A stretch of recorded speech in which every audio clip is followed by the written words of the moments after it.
रेहान, एक यूट्यूबर, एक शापित कब्रिस्तान की रात के आलिंगन में प्रवेश करता है। उसका कैमरा और मशाल उसके एकमात्र साथी हैं।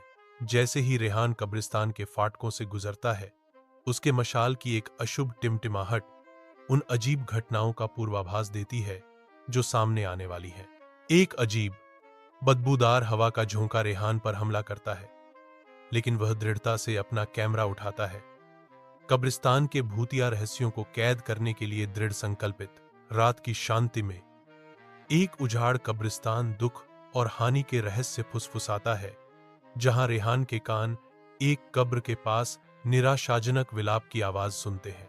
सफेद कपड़ों में एक आकृति छाया से निकलती है, एक कब्र के पत्थर से चिपकी हुई।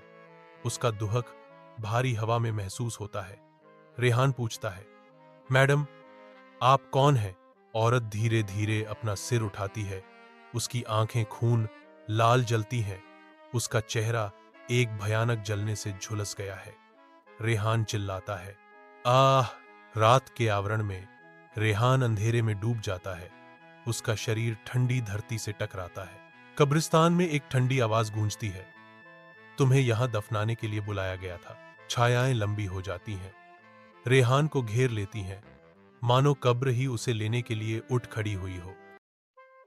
कब्रिस्तान के द्वार पर ग्रामीण इकट्ठा होते हैं।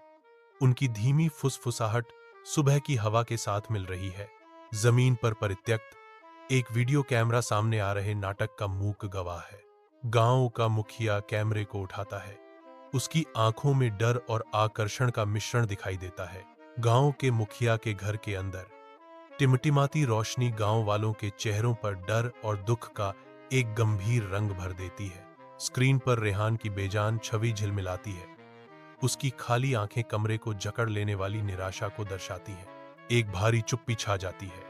हर ग्रामीण अपने सामने प्रदर्शित भयावह वास्तविकता से जूझ रहा है। भूतिया चांदनी के नीचे एक उजाड़ कब्रिस्तान भूली हुई आत्माओं की कहानियां फुसफुसाता है। एक कब्र का पत्थर फोकस में आता है।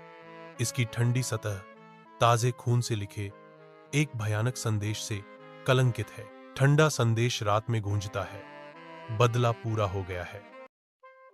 अंधेरे बादलों से ढके आसमान के नीचे अदील गांव के कब्रिस्तान में अकेला खड़ा है। ठंडी हवा कब्र के पत्थरों से फुसफुसा रही है। रात में उसकी आवाज कांपती है क्योंकि वह विनती करता है, रेहान, अगर तुम्हें शांति नहीं मिली है तो मुझे एक संकेत दो। अंधेरा कब्रिस्तान शांत रहता है। हवा ही उसकी गुहार का एकमात्र जवाब है। अदील अचानक जाग जाता है। उसका शरीर पसीने से तर है, एक बुरे सपने की गूंज से परेशान। सपने के टुकड़े उसके दिमाग में फिर से चलते हैं। रेहान की मुक्ति के लिए बेताब गुहार। कमरा छाया में ढका हुआ है। हल्की सुबह की रोशनी दमनकारी अंधेरे को भेदने में विफल हो रही है। आधी रात को अदील शांत गांव के कब्रिस्तान में जाता है।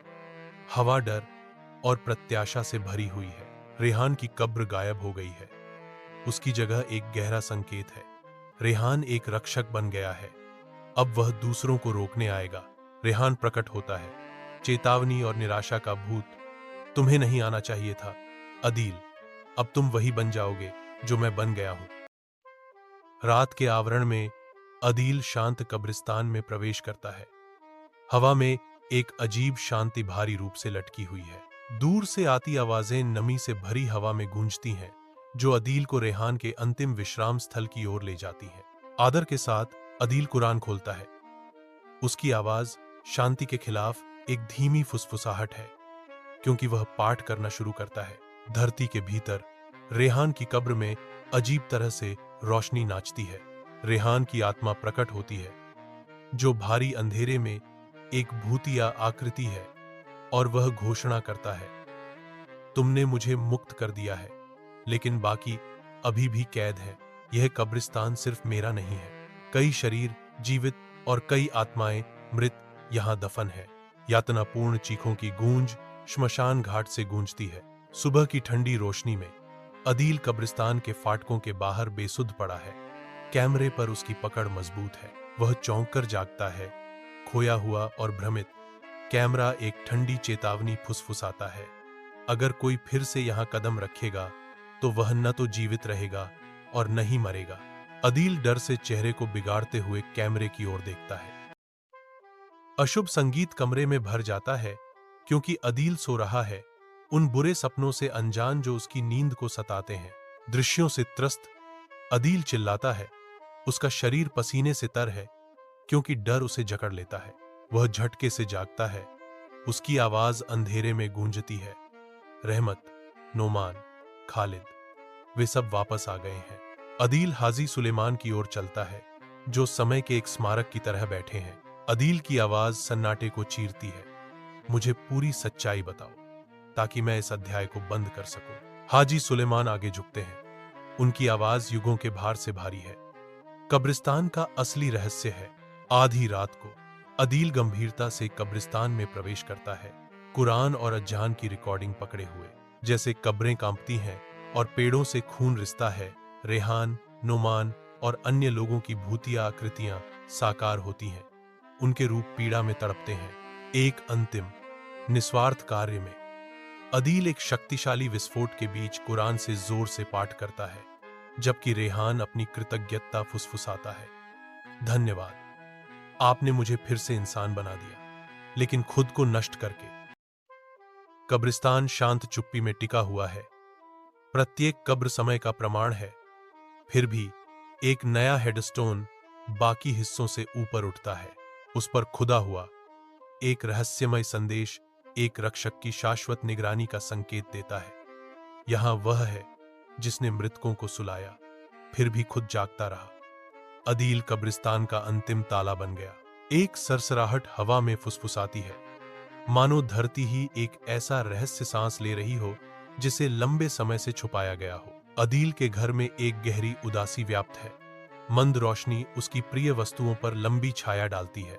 उनकी किताबें और प्रार्थना मालाएं बिना छुए पड़ी हैं, जो अब बीते हुए जीवन के प्रतीक हैं। हवा यादों से भरी हुई है। अदील के आखिरी पलों का एक मूक वसीयतनामा। जैसे जैसे रात ढलती है, हल्की फुसफुसाहट कब्रिस्तान से गुजरती है, प्राचीन कब्रों के बीच सन्नाटा जगाती है। धरती से दिव्य आवाजें उठती हैं, जैसे भूली हुई कहानियां सुनने के लिए उत्सुक हो। एक रहस्यमय प्रकाश अदील की कब्र को नहलाता है, जैसे वह कब्रिस्तान के सबसे गहरे रहस्यों पर प्रहरी के रूप में खड़ा हो।